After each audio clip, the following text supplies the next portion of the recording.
నమస్తే. ఈరోజు మనతో చాలా విశిష్టమైన వ్యక్తి ఉన్నారు. 2 తెలుగు రాష్ట్రాలకి సంబంధించిన మెగా ఫ్యామిలీ అందరికీ ఈరోజు పండగ కానుంది. ఆవిడెవరో కాదు, ముద్దుగా అందరూ అంజనమ్మ అని పిలుచుకునే మన చిరంజీవి గారి తల్లిగారైన అంజనాదేవి గారు. అమ్మ నమస్తే. నమస్తే అండి. అమ్మ సినీ కళామ తల్లికి 3 స్టార్స్ని ఇచ్చారు. అదేవిధంగా 6 మళ్ళీ యువతరాన్ని ఇచ్చారు. సో ఇప్పుడు మనం పవన్ కళ్యాణ్ గారు డిప్యూటీ సీఎంగా బాధ్యతలు తీసుకొని 100 రోజులు గడుస్తూ ఉంది. సో దీని మీద మీ మనోభావాలు చెప్పండి. ఎలా ఫీల్ అవుతున్నారు? ఎంత కష్టపడ్డాడు అంత వాడికి సుఖం వచ్చింది పాపం. ఇప్పుడు అంత కష్టపడాలి కదా, ఇంకా ఎక్కువ కష్టపడాలి. ఇదివరకు అంతా కష్టపడ్డాడు, ఇప్పుడు ఇంకా ఎక్కువ బాధ్యత తీసుకొని బాధ్యత ఎక్కువ అయింది ఇప్పుడు వాడికి. మీ ఇంటి చిన్నోడు రాష్ట్ర ప్రజలందరికీ పెద్దన్న అయ్యాడు. దీన్ని ఎలా భావిస్తున్నారు? ఆయన బాధ్యతలు సంతోషంగా ఉంది. అంత కష్టపడ్డా వాడికి భగవంతుడు మంచి ఇది ఇచ్చాడు, అదృష్టం. ప్రజలకు సేవ చేసే భాగ్యం ప్రసాదించాడు. 10 ఏళ్ళు అవుతుంది ఇప్పటికి ఆయన స్థాపించి. 10 ఏళ్ళ నుంచి ఇంటికి దూరంగా చాలా పీక్లో ఉన్నటువంటి కెరీర్ని పక్కన పెట్టి రాత్రింబవళ్ళు ప్రజలతోనే ఉంటూ ఆయన ఎక్కడ ఉంటే అక్కడ, కొన్ని ప్రాంతాల్లో అయితే కనుక ఆయన నేల మీద పడుకున్న రోజులు కూడా ఉన్నాయి. మంచినీళ్ళు దొరకని ప్రాంతాలు అంటే పాడేరు లాంటి ప్రాంతాల్లో కూడా ఆయన తిరిగి ఎప్పుడు పట్టుపరుపుల మీద ఉండే పర్సన్. ఒక్కసారిగా ఆ విధంగా ఉంటాం. అలా చూసినప్పుడు మీకు ఎలా అనిపించింది? బాధగా ఉంటుంది. మరి చెట్లు తిరుగుతున్నానంటే వారికి అవన్నీ ఏ లేదు. ఇంట్లో అయినా సరే ఎక్కడైనా అట్ట పడుకుంటాడు. అలా షూటింగ్ వచ్చేసి అలా ఆ సోఫాల మీద అలా పడుకొని నిద్రపోతాడు. ఇంత కష్టపడ్డానమ్మా అని కూడా చెప్పడు. నాకు బాధగా ఉంటుంది వాడు చేస్తుంటే, అట్లా అంత కష్టపడుతున్నాడే బిడ్డ అని చెప్పేసి. చిన్నప్పటి నుంచి కూడా ఏం అడిగేవాడు కాదు అసలు. చిన్నప్పుడు అదొకలా కామ్గా ఉండేవాడు అంతే మనిషి. అన్నం భోజనానికి రమ్మంటే కూడా వచ్చేవాడు కాదు. అందరూ వచ్చేవారు, వాడు లేట్గా వచ్చేవాడు భోజనానికి. ఇది కావాలి అది కావాలని ఏం అడిగేవాడు కాదు అసలు. మీకు చేతి వంట ఏది ఇష్టం ఆయనకి? వాడికి పలావ్ ఇష్టం. పలావ్ ఇష్టం తింటాడు. ఏదైనా తింటాడు కానీ పలావ్ అంటే కొంచెం బాగా ఇష్టం. మీతో ఉన్నప్పుడు ఆయన ఎక్కువగా పలావ్ తీసుకుంటారు అంటే veg non veg? Non veg. Non veg అడగడు. ఇది కావాలి అది కావాలని అడగడు నన్ను. ఏది నాకు మనసొప్పగా చేసి పెడతాను. పెట్టాలి కదా వాడికి పాపం, ఏది అడగడని చెప్పేసి. సో చిన్నప్పటి నుంచి నాకు ఇది కావాలనేది అడిగాడు? అస్సలు అడిగేవాడు కాదు. నేను ఏదో ఒక ఇంటర్వ్యూలో విన్నట్టు గుర్తు నాకు. చిన్నప్పుడు ఏదో టీవీఎస్ అడిగాను, కొనిపెట్టలేదు, అందుకే ఇప్పుడు కంటిన్యూస్గా నేను బైకులు కొంటున్నాను అని. నిజమేనా? నాకు జ్ఞాపకం లేదు అసలు. ఈ మధ్యకాలంలో చూసుకుంటే ఎక్కువగా నరసింహస్వామి క్షేత్ర దర్శనలు, వారాహి దీక్షలు, అంటే అందరూ బాగుండాలని. అలాగే మొన్న వెంకటేశ్వర స్వామి క్షేత్రంలో జరిగిన లడ్డు వ్యవహారంలో కూడా దానికి ప్రక్షాళనగా ఆయనే ముందుగా ఒక దీక్షని శ్రీకారం చుట్టారు. ఈరోజు 11 రోజులు దీక్ష చేస్తున్నారు. సో దీనిపై మీరు ఏమంటారు? సంతోషంగా చేయటం మంచిదే కదమ్మా. అంత అదృష్టం కదా ఆయన. వెంకటేశ్వర స్వామి దీక్ష తీసుకున్నాడంటే వాడికి ఎప్పుడైనా ఇట్లా దీక్షలు తీసుకోవడం అలవాటు అయిపోయింది. చిన్నప్పటి నుంచి కూడా అయ్యప్ప స్వామి మాల వేసుకుంటాడు. నాకు నేను వెళ్దామంటే ఒకసారి నేను వెళ్ళాలి నాన్న అని చెప్పంటే నా కోసం అయ్యప్ప స్వామి మాల వేసుకున్నాడు. దర్శనం చేసుకొని వచ్చాము. వాడికి ఎప్పుడు చేసుకోవాలన్నా ఇష్టం పాప మా పైకి. సో చిన్నప్పటి నుంచి ఆయనకి దైవభక్తి. అలాగని దేవుడి దగ్గర ఊరికి దండాలు పెట్టేసి పూజలు ఏం చేసేవాడు కాదు. వాళ్ళ నాన్నగారు పూజ చేసినా కానీ ఏదో కాస్త ప్రసాదం తీసుకునేవాడు తప్ప వాడందరికీ వాడు ఎక్కువ పూజలు చేసేవాడు కాదు. ఇప్పుడు కొంచెం పెద్ద అయ్యాక తను పూజ చేసుకుంటున్నాడు. యోగ నరసింహస్వామి గుడి అని విన్నాము. పవన్ గారి అన్నప్రశ్న కూడా అక్కడే జరిగిందని.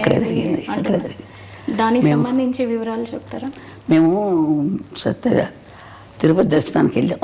నేను మా వారు మిగతా పిల్లలందరూ తీసుకొని వెళ్ళాను. వెళ్తే అప్పుడు 6 నెలలు కరెక్ట్గా జరిగింది. ఆ రోజుకి వచ్చింది. 6 నెలలు వచ్చింది కదా, ఇక్కడే అన్నప్రాసన చేసేద్దాం అనిపించింది నాకు మనసులో. ఆయన దగ్గర ఎప్పుడూ ఒక కత్తి ఉంటుంది. ఈయన పోలీస్ ఆయన కదా, కొంచెం పోలీస్ డిపార్ట్మెంట్. ఆయన దగ్గర చిన్న కత్తి ఉంటుంది. ఆ కత్తి పెట్టి ఏదో పుస్తకాలు ఉంటే పెట్టి దేవుడి ప్రసాదం ఇచ్చారు. వెంకటేశ్వర ప్రసాదం. ఆ ప్రసాదం పెట్టి అక్కడే యోగ నరసింహస్వామి దగ్గర పడుకోబెట్టేసి చేశాను. చూసి పడుకోబెట్టి ఇక్కడే చేసేద్దామంటే అన్నాను ఆయనతోటి, మా వారితోటి. ఇంక అంతకంటే అదృష్టం ఏముందిలే అని చెప్పి వాళ్ళకి చేశాను. చేస్తే ఆయన కత్తి పుట్టుకున్నాడు. తర్వాత పెన్ తీసుకున్నాడు. ఓకే, అంతే. సో దాన్ని ఎలా చూస్తారు మీరు? కత్తి పట్టుకున్నవారు కాబట్టి దాన్ని మీరు ఎలా భావించారు ఆ రోజున? ఏముంది, ఏం భావించాను, చాలా కోపం రచిపోతాడు పిల్లడు, ఏదో ప్రజలకి ఏదో చేస్తాడని చెప్పి అనుకున్నాను నేను. అంటే అప్పుడే ఊహించారు మీరు కత్తి ఏదో చేస్తున్నాడు, కత్తి పట్టుకున్నాడు, ఏదో చేస్తాడు అనుకున్నాను. మరి పెన్ను పట్టుకున్న దానికి ఏమనుకున్నారు? అది చదువు తక్కువే వస్తుంది అనుకున్నాను. పెన్ను పట్టుకు వెనక రెండోసారి కదా చదువు. ఇది కష్టపడి పని చేస్తాడు, ప్రజల కోసం చేస్తాడు, ఏదైనా చేస్తాడు అనుకునేదని కోపంగా అందరినీ రక్షించడానికి చేస్తాడు అనుకున్నాను. అంటే వాళ్ళ నాన్నగారు బాగా తిరుగుతారండి. ఆయన కూడా పోలీస్ డిపార్ట్మెంట్ కదా, ఆయన బుద్ధులన్నీ ఉన్నాయి ఆయనకి, ఆయన గుణాలే ఉన్నాయి ఈయన కూడా. కొంచెం తిరగటం, కోపం అన్నీ ఉన్నాయి. ఆయన కూడా అట్లా తిరిగేవారు. ఆయన ప్రభావం ఆయన మీద చిన్నప్పటి నుంచి ఉండేదా? చిన్నప్పటి నుంచి వాళ్ళ నాన్నగారితో బాగా ఎక్కువ ఉండేవాడు. అటాచ్మెంట్ ఎక్కువ. లాస్ట్ కదా వాళ్ళ నాన్నగారు లాగా ఉంటాడు బుద్ధిగా. ఎక్కువ తిండి గురించి కానీ ఎక్కువ మాట్లాడు, మితంగా మాట్లాడతాడు, మితభాషి. అందుకని వాళ్ళ నాన్నకి ఇష్టం ఎక్కువ కంటే ఎక్కువ. అంటే అలాగని వాడి మీద లేకుండా లేదు, వీడు కొంచెం కామ్గా ఉంటాడు. ఇంట్లో కూడా ఎవరితో ఎక్కువ మాట్లాడేవాడు కాదు. మాట్లాడితే మా చిన్న అమ్మాయి, లాస్ట్ అమ్మాయి కొంచెం దగ్గర, అందుకని దాంతో మాట్లాడేవాడు ఎక్కువ. చిన్నప్పటి నుంచి పవన్ కళ్యాణ్ గారు పుస్తకాలు ఎక్కువగా చదువుతూ ఉండేవాళ్ళ? ఎక్కువ స్కూల్కి వెళ్ళేది ఒకరు లేదు. కొంచెం ఇంటర్మీడియట్ 10th క్లాస్కి 8th క్లాస్కి వచ్చేటప్పుడు వాళ్ళ అన్నయ్య క్లాస్ మేము లైబ్రరీ ఉంటే బుక్స్ లైబ్రరీ, ఆ బుక్స్ చదువుకుంటూ ఉండేవాడు. ఎక్కువ చదివేవాడు. ఎందుకు ఎక్కడికి వెళ్తే చదువుతున్నానమ్మా అనుకునేవాడు, అనేవాడు అంతే. ఆ తర్వాత పెద్దయ్యకు కూడా అదే బుక్స్ అదే చదువుతున్నాడు. అదే అలవాటు వచ్చేసింది. ఇప్పటికి కూడా పుస్తకాలు ఇంట్లో పెట్టుకొని, చాలా పెద్ద పెద్ద పుస్తకాలు. వాళ్ళ నాన్నగారు కొంచెం చదివేవారు పుస్తకాలు. అవి వాళ్ళ నాన్నయ్య అలవాటు అయిపోయి బాగా అయ్యి అది ఎక్కువ చదువుతూ ఉంటాడు. తర్వాత నాకు తెలియదు ఎన్ని పుస్తకాలు ఉన్నాయి. మొన్న చూస్తే నేను ఇంట్లో ఇన్ని పుస్తకాలు ఉన్నాయి, ఎక్కడ అవన్నీ చదివి అందుకని ఇంత ఇది వచ్చిందేమో వీడికి ఆలోచన అనుకున్నాను నేను. చిన్నప్పుడే అనుకున్నారా పెద్దయ్యాక ఏమవుతారు అనేది? నేను అంత ఆలోచించలేదమ్మా, ఊహించలేదు. ఇలా అవుతారని అయితే అస్సలు అనుకోలేదమ్మా. నేను ఎవరి గురించి నేనేమో అనుకోను. వాళ్ళ అదృష్టాలను బట్టి జరుగుతుంటుందమ్మా. ఇంట్లో ఎక్కువ ఎవరితో అటాచ్మెంట్ ఉంటుంది? చిరంజీవి గారితో. ఆయన చిన్నప్పుడు వాళ్ళ అన్నయ్య బాగా దగ్గర తీసి, ఒక చిన్నపిల్లడప్పుడు ఎక్కువ ఈ చిన్నప్పుడు కదా, ఆయన ఎత్తుకొని ఫోటోలు తీసుకోవడం, వాళ్ళ అన్నయ్య తమ్ముడిని చాలా జాగ్రత్త బాగా చూసుకునేవాడు. తమ్ముడు అంటే పెద్ద ఆయన. అట్లాగే పెద్ద అయినా కానీ వాళ్ళ అన్నయ్య వదిన ఇప్పటికీ వాళ్ళ అన్నయ్య వదినతో అంటే మేము నెల్లూరులో ఉండేవాళ్ళం. మా వారికి జాబ్ అక్కడ. ఇంకా అందుకని మాకు ట్రాన్స్ఫర్లు అయ్యాయి. అందుకని పిల్లలు చదువులు సరిగ్గా ఉండవని చెప్పేసి నేను తీసుకెళ్ళిపోతానమ్మా అన్నాడు మా పెద్ద అబ్బాయి. కళ్యాణ్ బాబుని తీసుకెళ్తాను, అక్కడ చదివిస్తానని. అందుకని పంపించాను మెడ్రాస్కి. కళ్యాణ్ గారికి మీరు అన్నప్రసన్న ఇప్పుడే పేరు పెట్టి ఉంటారు కదా, చిన్నప్పుడు పెట్టిన పేరు పవన్ కళ్యాణ్ అయినా? లేదు, కళ్యాణ్ కుమార్ అని పెట్టాం. శ్రీ కళ్యాణ్ కుమార్ అని పెట్టాం. ఆ తర్వాత పవన్ అని ఎవరో పెట్టారంట, నాకు తెలియదు అది.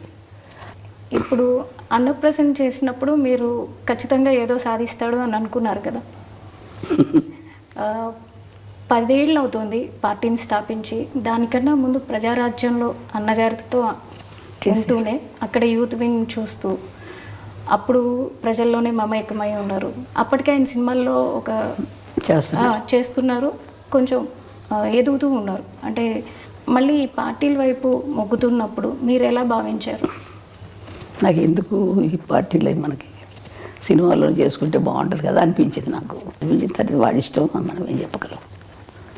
అవి చేస్తానమ్మా, ఇది చేస్తానని. సో మీరు వాదించారా అప్పట్లో? వాదించలేదు, నేను ఎక్కువ వాదించను అసలు. వాడి ఇష్టం, వాళ్ళు పెద్దవాళ్ళు అయిపోయారు, వాళ్ళ ఆలోచనలు వాళ్ళకు ఉంటాయి కదా. మనకు పెద్ద నాలెడ్జ్ ఏముంటుంది, వాళ్ళకున్నంత ఉండదు కదా మనకి. మాకు అని చెప్పి నేనేం ఎక్కువ వాదించేదాన్ని కదా, అడిగేదాన్ని, నాన్న సినిమాలు చేసుకోకూడదా, ఎందుకు ఇది మనకి ఇదంటే, ఏం లేదమ్మా అది ఇది అన్నీ చేసుకుంటాను. సో కొన్ని ఇంటర్వ్యూల్లో చిరంజీవి గారు కూడా ఒకానొక టైంలో ఏమైపోతాడో, కళ్యాణ్ గారు ఎక్కువగా పుస్తకాలు చదవడం, ఎక్కడన్నా ఏదైనా చిన్న అన్యాయం జరిగినా దాని వైపు ఆయన మొగ్గు చూపడం, ముందు దూకుతాడు దానికి. అది చూసిన తర్వాత నేను ఒకానొక టైంలో ఎక్కడ ఒక రెబల్ అయిపోతారో అని భయపడిన రోజులు కూడా ఉన్నాయి అన్నారు. సో మీరు కూడా అట్లా ఏమన్నా? నేను లేనప్పుడు దగ్గర లేను, మేము నెల్లూరులో ఉండేవాళ్ళు, మాకు తెలియదు, అది వాళ్ళ అన్నయ్యకి తెలుసు. సో ఇప్పుడు ఎట్లా చూస్తున్నారు అంటే ఈ 10 years ఫ్యామిలీని వదిలేసి ఆయన ఉండి కష్టపడి ఇప్పుడు డిప్యూటీ సీఎంగా ఉండి వచ్చిన వెంటనే ఆయన మార్క్ ఎక్కడైనా చూపిస్తారు. మొన్న వరదల్లో చూసుకుంటే కనుక వచ్చిన రోజే ఆయన వచ్చిన వెంటనే ఇమ్మీడియట్ యాక్షన్ చూపించారు. వచ్చాను, తను పని చేసుకున్నారు. అట్లాగే ఎన్నైతే మనకి పంచాయతీలు ఉన్నాయో ప్రతి పంచాయతీకి డబ్బు అందాలన్న ఉద్దేశంతో ఆయన పంచాయతీలకి డైరెక్ట్గా అమౌంట్ని డొనేట్ చేయడం జరిగింది. సో ఆయన మార్క్ ప్రతి చోట కనిపిస్తుంది పొలిటికల్గా. ఇంతకుముందు మీరు చాలామంది రాజకీయవేత్తలను చూసుంటారు, ఇప్పుడు ఆయన చేస్తున్న విధానాన్ని చూస్తున్నారు, అది మీకు ఎట్లా అనిపిస్తుంది? మా అబ్బాయి మంచి పని చేస్తున్నాడు అనిపించింది నాకు. వాడు ప్రజలు సేవ చేస్తున్నాడు, చాలా సంతోషం. ప్రజలకు సేవ చేయాలి కదమ్మా, మనకున్నది మనం తింటాం కాదు కదా, నలుగురు పెడితేనే కదా మంచిది, సహాయం చేస్తేనే కదా. అంతే, ఎంతసేపు ఇంకా మనం ఉంది కదా అని మనమే తినేస్తూ ఉంటే వాళ్ళకి సహాయం లేకుండా ఎంతమంది అల్లాడుతున్నారు జనాలు పాపం. మన పాటికి మన జరిగినప్పుడు ఎంత బాధ కలిగిందో నాకు అసలైతే. అది కానీ తర్వాత ఇంకొక ఊరు కేరళలో ఇక్కడ ముందు కేరళలో మైనాడులో అక్కడ జరిగినా కానీ ఎంత బాధ కలిగింది, ఎంత అల్లాడిపోయారు బిడ్డలు, చంటి బిడ్డలు, వాళ్ళు వీళ్ళు ఎంత బాధలు పడిపోయి ఉంటారు. అదే నేను ఊహించుకుంటే నాకు ఎంత బాధగా ఉంటుందో అనిపిస్తున్నాను. చూస్తుంటాను టీవీలో వార్తలు, చాలా బాధ కలుగుతాము. అలాంటి వాళ్ళకి సేవ చేయాలి, తప్పదు. ఏదో మనకు శక్తి కొద్ది మనం చేస్తే మంచిదే కదా, వాళ్ళకి సహాయం చేస్తే. సెలబ్రిటీగా మీరు అనుకున్నట్టుగా సినిమాలే చేసుకుంటూ ఉండుంటే ఆయన డొనేట్ చేసి వదిలేయటం జరిగేది. కానీ క్షేత్రస్థాయిలో ఆయనే ఉండి పొలిటీషియన్ అయ్యాక క్షేత్రస్థాయిలో ప్రతి ఒక్కరికి దగ్గరుండి ఆయనే ప్రతిదీ అందేలా చూసుకుంటున్నారు. సో ఈ విధానాన్ని మీరు ఎలా చూస్తారు? మంచి విధానం కదా మాది, వాటికి చేసేది మంచి విధానమే. అందరికీ కూడా సర్దుకుంటాం, అందరికి సహాయం చేయటం అనేది అంత కలిసి అంత బుద్ధి పుట్టాలి కదా చేయటానికి, అంత ఆలోచన రావాలి కదా. మంచిదే కదా మా చేసే బుద్ధి ఉంది. వాళ్ళ నాన్నగారికి కూడా ఉంది కొంచెం బుద్ధి, సేవ చేసే బుద్ధి. కళ్యాణ్ గారి ప్రస్థానం చూసుకుంటే అటు కెరీర్ వైజ్ కానీ ఇటు పొలిటికల్గా కానీ ఆయన మీద వాళ్ళ తండ్రి గారి ప్రభావం ఎక్కువ ఉందనుకుంటున్నారా, లేదా ఇంకెవరైనా ఉంది అని? ఇంకేం లేదు, వాళ్ళ నాన్నగారి ప్రభావం ఎక్కువ ఉంది. ఆయన ఇట్లాగే దాన ధర్మాలు చేసి సహాయం చేసేవారు, అందరికీ చేసేవారు. అదే బుద్ధి ఈయన కూడా ఇచ్చింది కొంచెం. అంటే అందరికి ముగ్గురికి ఉంది కొంచెం. ఈయన ఎక్కువ రాజకీయాలు ఉండబట్టి ఎక్కువగా కలిసేసుకుంటారు. సినిమా ఫీల్డ్లో ఉండగా కూడా అందరికీ సహాయం చేసేవారు, సినిమాలు యాక్ట్ చేసేటప్పుడు కూడా. ఇప్పుడు మీరు డిప్యూటీ సీఎంగా మీ అబ్బాయిని చూస్తున్నారు, తర్వాత నెక్స్ట్ ఇంకేమన్నా ఎదగాలని అనుకుంటున్నారా? ఏ స్థాయిలో మీ అబ్బాయిని చూడాలనుకుంటున్నారు? నేను అంత ఆశ లేదమ్మా నాకు, నేను అంత ఆశపడలేదు, అంత ఆలోచించలేదు. దేవుడు ఎలా చేస్తారో జరుగుతుంది అంతే. అంటే నేషనల్ వైడ్గా కూడా ఆయన మార్క్ పొలిటీషియన్గా మిగతా పొలిటీషియన్తో కంపేర్ చేసుకుంటే కనుక కళ్యాణ్ బాబు గారు వెళ్తున్న విధానం కావచ్చు, అటు డివోషనల్గా కావచ్చు, బీజేపీతో అలయన్స్ అవటం వల్ల కావచ్చు, ప్రతి ఒక్కరిలోనూ ఒక చైతన్యం వస్తుంది. సో ఆయన నేషనల్ లీడర్గా ఎదగాలని మీరు కూడా అందరితో పాటు ఆశిస్తున్నారు అనుకుంటా.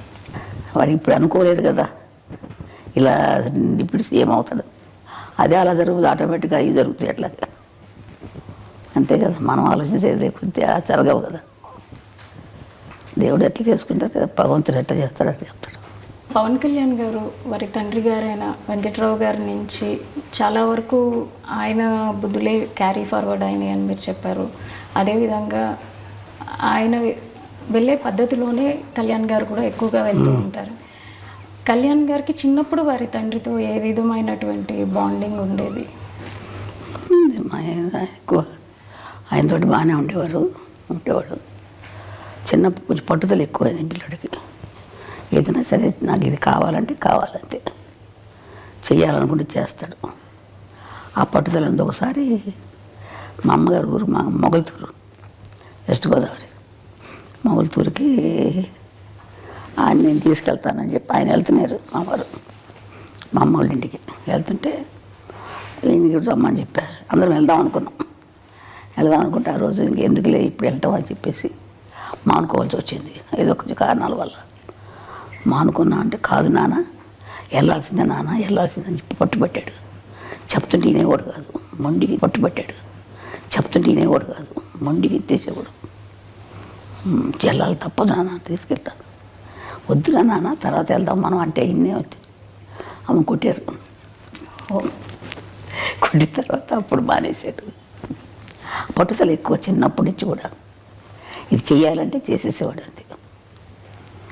మరి మా ఫోన్లే ఎందుకులే అని ఊరుకోడు. ఇప్పుడు అదే పట్టుదల వచ్చింది అడిగి. ఏదైనా చేయాలని కూడా చేస్తాడు. అదే పట్టుదల ఇప్పుడు ఈ స్థాయికి ఆయన రావడానికి కారణమవుతుందని మేము కూడా అంతే నమ్ముతున్నాం.